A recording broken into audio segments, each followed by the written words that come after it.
Hello, welcome back to Miss Casella's classroom on YouTube.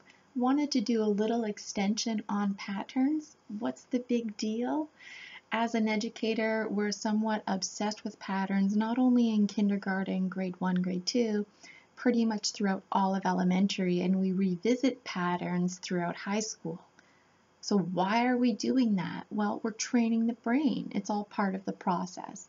And as you know, everything we do in life is a process, from reading to writing to our ways of thinking and knowing.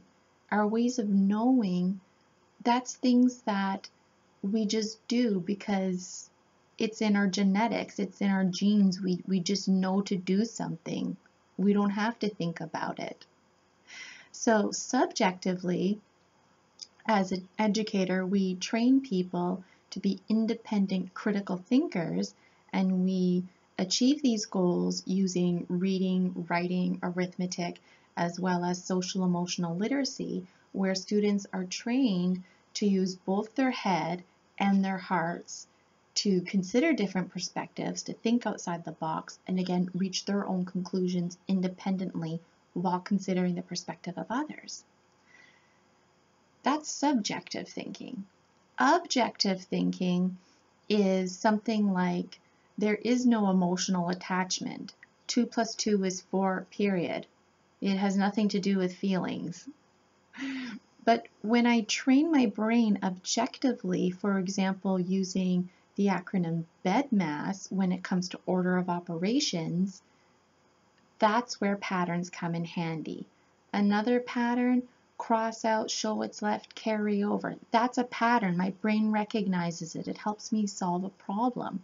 Again, it has nothing to do with feelings. It has nothing to do with reading or writing, but it does have to do with arithmetic. It does have to do with problem solving because I need to get my answer. And also sometimes when I'm doing long division, depending on my question, when I'm subtracting, I might have to bring down the next number. And you'll know what I'm talking about if you've been tuning into other Miss Casella's classrooms on YouTube.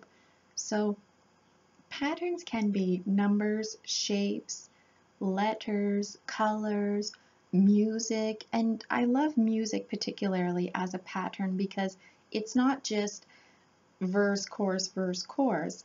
It's the beats in music. So sometimes as a starter activity, just to warm up the brain, I might do something like this. Then the kids have to follow along. I might change it up. And you might be thinking, snap, tap, clap. What's, again, the big deal? Well, the big deal is these little exercises using patterns help train the brain. And I'm always telling students, we're not robots. We have feelings, we have thoughts. Well, in a positive way, we are training the brain to be somewhat robotic, where it doesn't have to think, it just knows. Specifically, based on patterns, the brain can multitask, it can react, and it can further our ways of knowing. I wonder what patterns you can find around you.